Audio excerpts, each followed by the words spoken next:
What's up mga idol? SMB nag-aaway na lahat. Fajardo gusto na umalis. Pero bago mo sana ipagpatuloy ang panonood mo, ay huwag mong kalimutan na mag-subscribe bilang suporta sa aking YouTube channel. Maraming salamat idol. Isang napakasakit na pagkatalo ang nakuha ng San Miguel Beermen mula sa kamay ng TNT Tropang Giga. Kaya naman ang defending champion ay nalalagay na ngayon sa delikadong kondisyon, dahil malapit na sila ma-eliminate. Hindi na sila magkakaroon ng chance para depensahan ang title nila. Medyo masakit ito dahil nga akala nating lahat ay maghahari uli ang SMB ngayong conference, pero dahil sa dami ng problema nila ay mukhang malalaglag sila.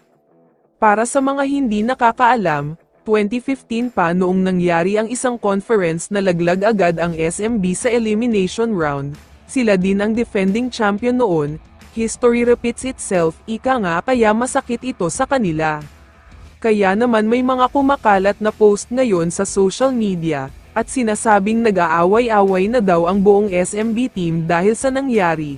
Hindi daw masaya lahat ng member at talagang sisihan ang nangyayari ngayon. Ang pinakasinisisi daw nila ay itong import nila na si Malik Pope. Mataas ang expectation ng lahat sa kanya, pero walang kwentang performance lang ang pinakita niya. Nag-init kontra sa Converge pero malamig sa important game kontra TNT. Nagsisisi ang SMB management dahil kinuha pa siya. Nag-stick na lang daw dapat sila kay Narcissus na mas aggressive at mas may ambag. Kaya naman hindi na daw nila kukunin kahit kailan ang import nila na si Malik Pope. Kaya naman may isa pang kumakalat na post sa social media, at nagpakita daw ng frustration itong si Junmar Fajardo. Hindi daw talaga siya masaya sa nangyayari ngayon, at naiinis siyang hindi sila makakapag-playoffs. Ayon naman sa isang source, mukhang magkakaroon daw ng request for trade itong si Fajardo, at titignan niya ang mga teams na pwedeng puntahan. Mukhang hindi na niya gusto sa SMB, gusto naman niya ng something na kakaiba.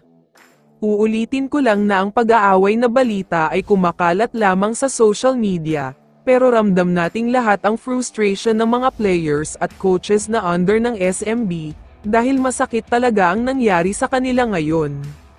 4 times silang nagpalit ng import, at ang mas masaklap pa ay hindi gaanong magaling ang panghuling import nila, kaya hindi natin masisi ang SMB management kung bakit ganito ang nangyayari, at kung bakit may balitang nag-aaway na sila. Kaya naman kung ikaw ang tatanungin idol, ano ang masasabi mo sa SMB? I-comment mo naman ang sagot mo sa tanong na ito. So dito na nagtatapos ang video na ito. Maraming salamat sa pagsuporta at panonood mga idol. Ingat at bye-bye.